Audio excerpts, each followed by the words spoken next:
क्या नवदुर्गा लगाने से पाप लगता है? चलिए आज हम इन तथ्यों को जानते हैं।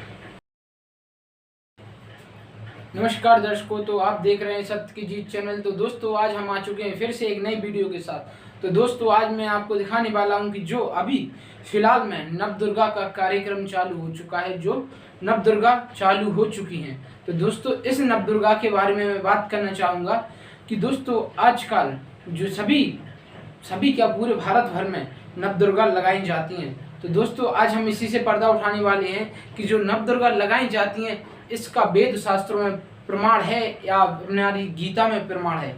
दोस्तों हमारे जो ग्रंथ प्रमाण करते हैं कि नवदुर्गा लगा सकते हैं या नहीं लगा सकते हैं, और हमारे वेदों में यह प्रमाण है कि नवदुर्गा लगाना चाहिए। तो दोस्तों चलिए आज हम आपको वही दिखाने वाले हैं, इनसे नवदुर्गा लगाने से फायदा भी होता है या नहीं, लाभ या हानि होता है या नहीं। तो दोस्तों चलिए हम जानते हैं इसी।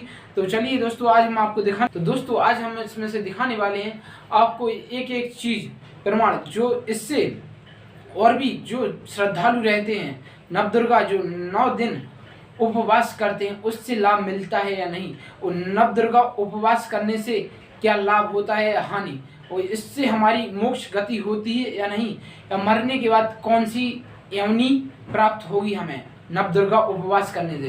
तो चलिए दोस्तों आज हम आपको दिखाने वाले हैं प्रमाण सहित। तो चलिए दोस्तों आज हम आपको दिखाते हैं पहले श्रीमद् देवी भागवत में। तो दोस्तों देखिए ये रही श्रीमद् देवी भागवत गीता और ये रही प्रकाश गीता प्रेस गोरखपुर से प्रकाशित है। तो चलिए जानते हैं इसके बारे में। ये रही हिंदू धर्म की पवित्र पुस्तक है श्रीमद् देवी भागवत। तो चलिए हम इसके चलते हैं अध्याय 16 के मंत्र नंबर 23-24 पर। इसमें लिखा है दोस्तों, आप देख सकते हैं किस तरीके से कि जो पुरुष शास्त्र विधि को त्याग कर अपनी इच्छा से मनमाना आचरण करता हो वह ना सिद्धि को प्राप्त होता है ना परम गति, सिद्धि को प्राप्त होता है ना परम गति को ना सुख ही। और फिर इससे आगे लिखा है 24वें श्लोक में कि इससे तेरे लिए कर्तव्य और अकर्तव्य की व्यवस्था में शास्त्र ही प्रमाण है। ऐसा जानकर तू शास्त्र विधि से नियत कर्म करने योग्य है। तो दोस्तों यहाँ पे क्या कहा है कि यहाँ पे कहा है कि जो पुरुष शास्त्र विधि को त्याग कर अपनी इच्छा से, शास्त्र विधि को त्याग कर 4 वेद 6 शास्त्र 18 पुराणों को त्याग कर अपनी इच्छा से जो मनमाना आचरण करेगा वह ना सिद्धि को प्राप्त होगा ना परम गति को ना सुखी, इसमें कुछ लाभ नहीं मिलेगा। दोस्तों फिर इसमें लिखा है कर्तव्य अकर्तव्य की व्यवस्था में शास्त्र ही प्रमाण है। ऐसा जानकर तू शास्त्र विधि नियत कर्म करने योग्य है। तो दोस्तों इसमें लिखा है कि जो शास्त्र विधि के अनुसार साधना करेगा उसको लाभ मिलेगा, जो कि 4 वेद 6 शास्त्र 18 पुराण नवदुर्गा का कहीं प्रावधान नहीं दिया है हमारे वेदों में कि तुम नवदुर्गा लगा सकते हैं। इसका प्रमाण हो तो मुझे कमेंट में बताएं, मैं उसकी भी आपको वीडियो बनाकर दूंगा। ऐसा कहीं पर भी प्रमाण नहीं है कि जो नवदुर्गा उपवास करें और नवदुर्गा लगाएं इससे लाभ मिलेगा। यहाँ पे खुद स्पष्ट लिखा है कि जो मनमाना आचरण होता है, दोस्तों ये पहले नवदुर्गा नहीं लगाई जाती थी और न इसका कहीं प्रावधान था। तो यहाँ पर अपना मनमाना आचरण से सब लोग भक्ति कर रहे हैं, जैसे कि नारियल फोड़ देना, कथा बचवा देना, भागवत करवा देना, ये सब मनमाना आचरण है। तो दोस्तों चलिए हम आपको दिखाते हैं जो नवदुर्गा लगाई जाती है उसमें 9 दिन उपवास करते हैं लोग, 9 दिन उपवास करते हैं। उससे क्या लाभ मिलता है और जब मरने के बाद कौन सी योनि प्राप्त होगी, 84 लाख योनि भोगनी पड़ेंगी या नहीं नवदुर्गा उपवास करने से। तो चलिए जानते हैं अब घट रामायण में क्या इसका प्रावधान दिया है। तो दोस्तों जैसा कि आपने देखा कि श्रीमद् देवी भागवत में लिखा है कि जो पुरुष शास्त्र विधि को त्याग कर अपनी इच्छा से मनमाना आचरण करता है वह ना सिद्धि को ना परम गति को ना सुख को।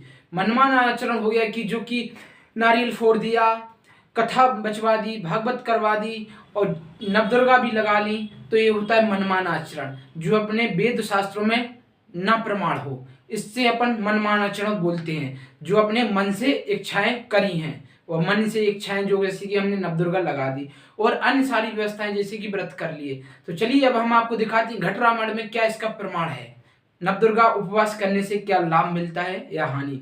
तो चलिए देखिए घट रामायण में। संत रामपाल जी महाराज ने क्या बताया अपने सत्संगों के माध्यम से। तो चलिए मैं आपको दिखाता हूँ। यहाँ पे लिखा है, देख सकते हैं, ये रही घट रामायण तुलसी साहब हाथरस वाले की।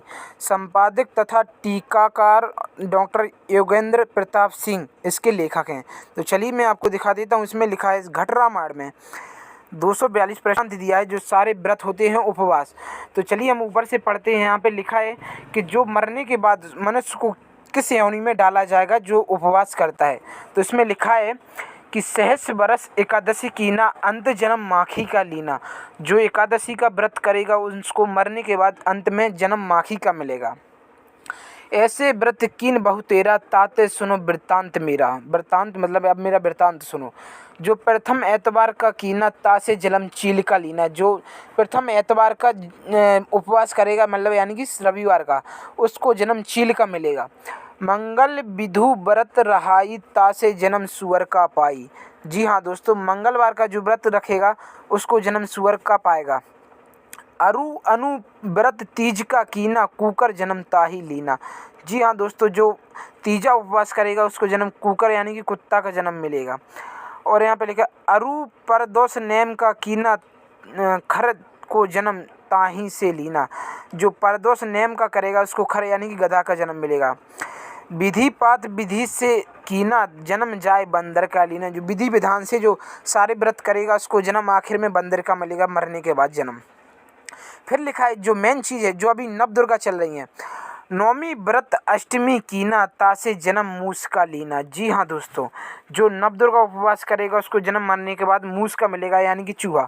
नौमी व्रत अष्टमी कीना तासे जन्म मूस का लीना। जी हाँ दोस्तों, आप देख सकते हैं कि जो नौमी व्रत अष्टमी कीना तासे जन्म मूस का लीना। अरु अनंत 14 का कीना तासे जन्म ऊँट का लीना। जो 14 उपास रहेगा उसको आखिर में जन्म भैंस का मिलेगा। और व्रत झार बनाई मुनि मुक्ति हम ना पाई। इन दोस्तों इसमें लिखा है कि जो और सारे व्रत करने से कोई मुक्ति नहीं है। जैसे कि यहाँ पे देखा, नवदुर्गा उपवास करने से कोई लाभ नहीं मिल सकता है, सब बैठते हैं और आखिर में मरने के बाद हमारी दुर्गति भी बहुत बेकार होगी।